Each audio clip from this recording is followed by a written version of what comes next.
Yetim ve mağdur ailelerimize yönelik olan kermesimizi her sene olduğu gibi bu sene de devam ettiriyoruz Allah'ın izniyle.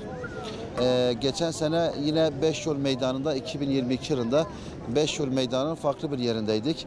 Bu sene ise yine Beşyol Meydanı'nda bu sefer daha farklı bir yerde kermesimizi düzenliyoruz inşallah. Kermesimiz ayın 15'inde başladı. Allah nasip ederse 24'üne kadar da devam edecek. Bu devam eden kermesimizde muhtelif eşyalar sergiliyoruz. Yemek çeşitlerimiz var, giyim eşyaları var. Bunun dışında hediyelik eşyalar var. Özellikle bayanların hayır amaçlı olarak göndermiş olduğu el işi malzemeleri var.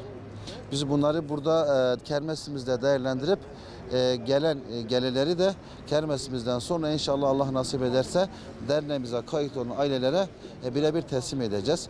Derneğimizde şu an kayıt ailelerimizin sayısı 7.000'dir. Biz yıl içerisinde bu 7.000 aileye periyodik olarak yardım etmeye çalışıyoruz. Allah nasip ederse bu kermesten gelen gelirleri de onlar için kullanmayı düşünüyoruz. Kermesimize gelen ürünleri genel itibariyle hayırsever kardeşlerimiz ve esnaflarımız karşılıyorlar. Bir kısmını kendi hayırları olarak veriyorlar. Bir kısmını da biz buradan ücretli, burada yani bu işin toptan satıcısı olanlardan alıp burada ufak bir kar marjı bırakarak burada satıyoruz inşallah. Kermesimiz hamdolsun vatandaşlarımızın yoğun ilgisiyle karşılaştı. Yani bu kermesimizin 3.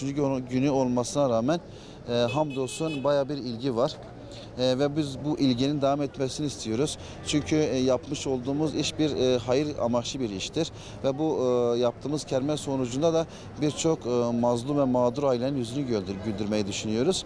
O yüzden vatandaşlarımız ne kadar çok ilgi gösterirse biz de Allah nasip ederse bu minvalde o kadar çok aileye yardım etmiş oluruz.